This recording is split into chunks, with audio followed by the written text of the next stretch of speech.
intend to be the distance, spare the chair, spare the child and spare the rod. So I want to do wait, no be spare the rod and spoil the child. Oh, okay. So it's going to be the spoil the child and spare the rod.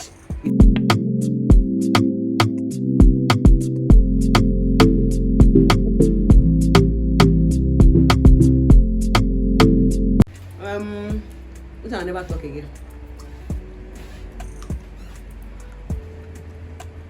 Now be that. Hi guys, KJ Baby signing in. How you all doing? So today I'm going to be telling you things I will do and I will not do as a wife and a mother. So what prompted me to doing this? Let's say my background, past events in my life, then my neighbors, I've seen couples, I've seen mothers. So I'm like, okay, I have some things drafted that I will not be doing as a mother and as a wife. So firstly, in my home, Jesus is going to be the base. Jesus is going to be the author and the finisher of our faith. Anything you're going through in this life, in my home, you will consult Jesus first before you now come to we mere mortals. Do you understand that? So I'm going to invite the doctrine of Jesus first, not just the religion aspect. I'm going to be a spiritual home. So I intend to do that. So help me God is a pledge. So help me God. And also, as a mother and as a wife, I don't intend to compare my kids to other kids. Can't you see Mr. Smith's daughter? Can't you be like her? Can't you do what she's doing? And at the end of the day, we have grown to see some people our parents would have almost compared us with. We have seen their life in and out. Because then it was the base they were seeing. But we know them now. Thank God they didn't compare them. I'm not really from a house where they compared anybody. You are your own. I will tell my child, you are your own. You live your own life. You came by yourself. So I am not going to be doing that comparison. Say this person can't be like this person. Be yourself. Be who you want to be. Be what you want to be. I also intend to be a womanly mother and a womanly wife. I want it to be like a home where my kids are happy to come into.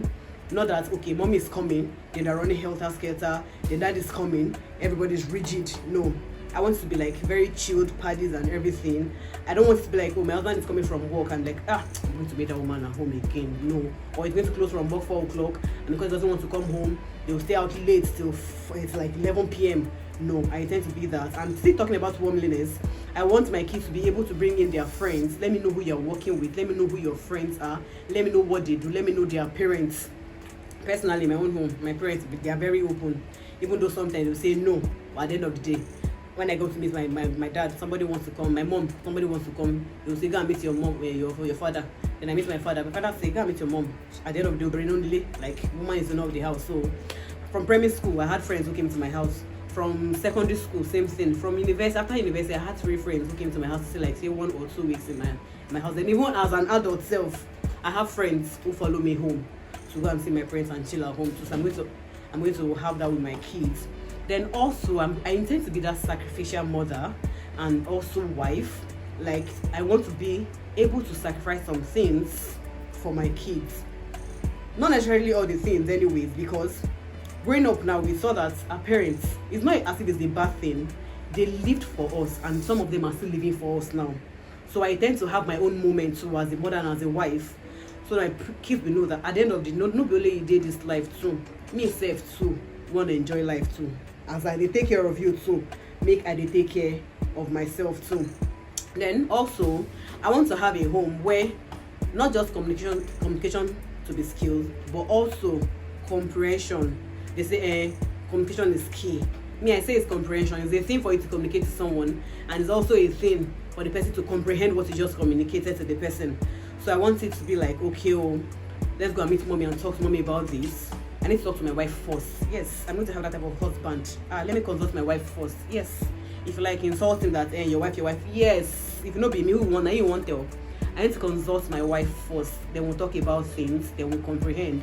I want to be like, okay, they can come to me to talk to me about things. They're not going to hold back.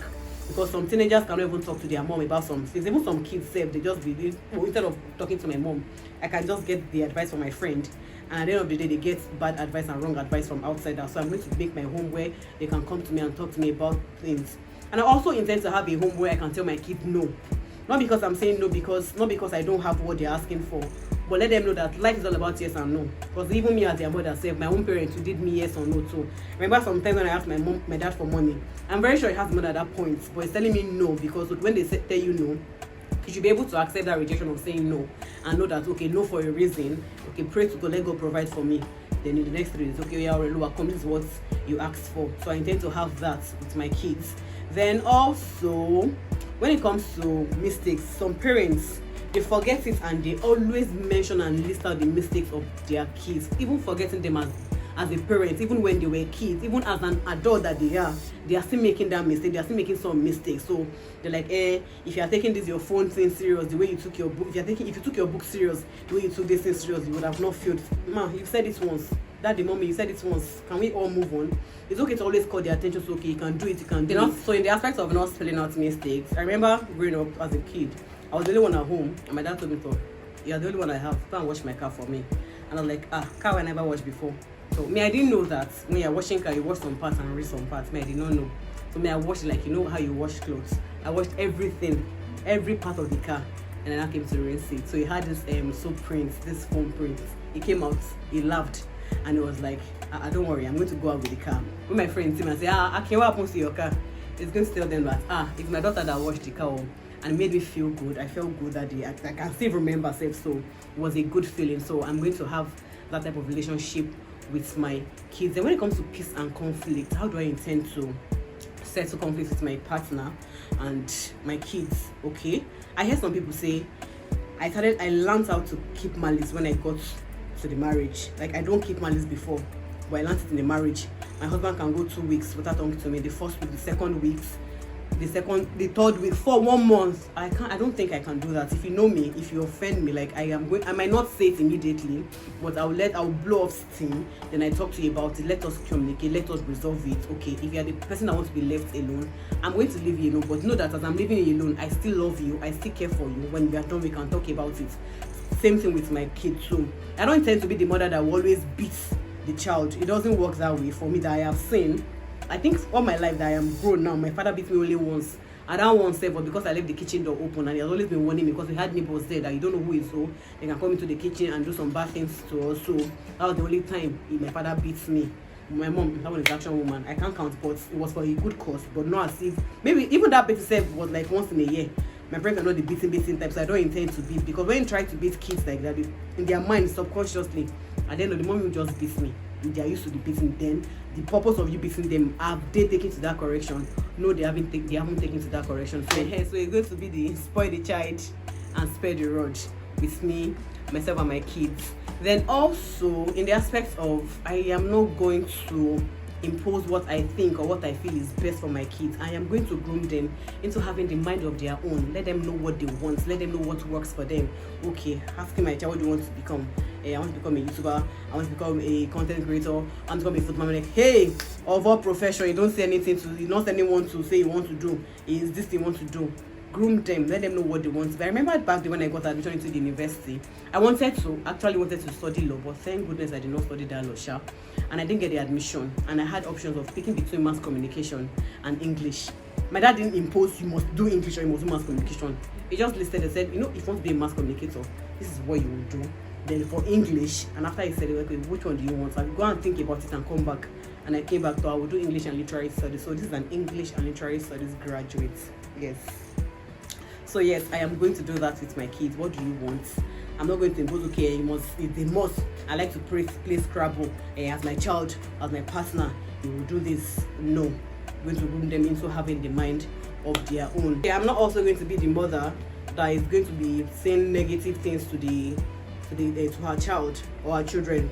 Because I have seen people do that to their kids. Your head is not correct. We need that phone. Oh no. But at the end of the day, the way this mind works, if you are telling your child that you're a failure, you don't have sense, you are clumsy, and there's no good compliments, the child grows up to thinking that is what he or she is.